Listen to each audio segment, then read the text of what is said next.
Welcome back. The details. President Abdel Fattah al-Sisi attended the Armed Forces 32nd Cultural Seminar on Sunday, during which he stressed the significance of raising people's awareness and maintaining the state's solidarity and stability.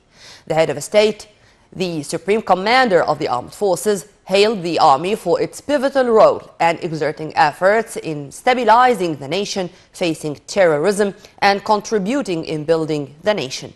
More details in the coming report. President Abdel Fattah al-Sisi on Sunday stressed the significance of raising the people's awareness and maintaining the state's solidarity being one of the most important challenges facing the country.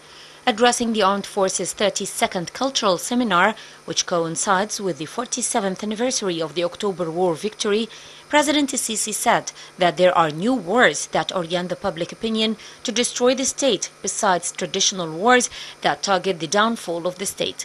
In his speech, the head of state warned from the big danger posed by the fourth and fifth generation wars, which seek to bring down the state through the people.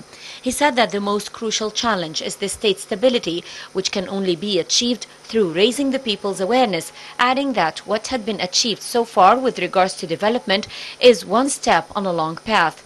The president hailed the army for its pivotal role and exerting efforts in stabilizing the nation, facing terrorism and contributing in building the nation. Meanwhile, President al-Sisi thanked the heroes of Al-Ikhtiyar series for reflecting real events and gave a wonderful message and image to the life in Sinai. Addressing the Armed Forces 32nd Cultural Seminar, Prime Minister Mustafa Madbouli reviewed the current development of the economy. He said Egypt during the past few years had embarked on implementing a number of promising developmental and economic projects despite huge challenges. The Prime Minister noted that the tremendous overpopulation is the main reason that explains why the citizens could not feel the economic positive impacts. Madbouli referred to big investments being allocated to the educational field through building schools and training teachers, as well as implementing the biggest road network and museums in the state's history. For her part, Dr. Maya Morsi, the head of the National Council for Women, reviewed the social role played by women through crises and during the October War. She said that the Egyptian women have played a vital role throughout history and have taken part in all the phases of resistance against the enemy. The NCW had reiterated that the Egyptian women's role was so important during the period between 1967 and 1973 and the fight against terrorism. During the seminar, a documentary film was displayed entitled Egypt, the Past and the Future that called for education, thinking and meditation in the past to create the present and the future. The film displayed the period after 1967 and how the country paid most of its resources to prepare for the war. The Saudi-led coalition said on Sunday it intercepted and destroyed an explosive-laden drone launched by Yemen's Houthis towards the kingdom's Najran city. The coalition has reported repeated Houthi drone or missile attack attempts recently.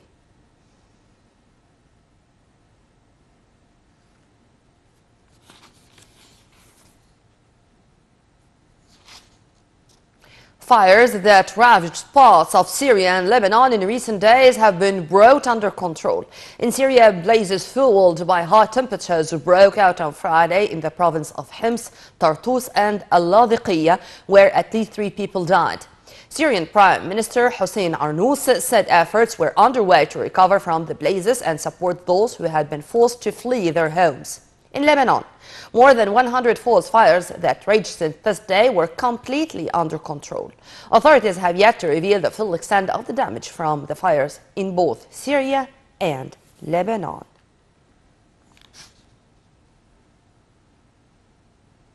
Voters in the Turkish-held north of Cyprus, a breakaway state recognized only by Ankara, voted on Sunday for a new leader amid charges of interventions by Turkish President Recep Tayyip Erdogan.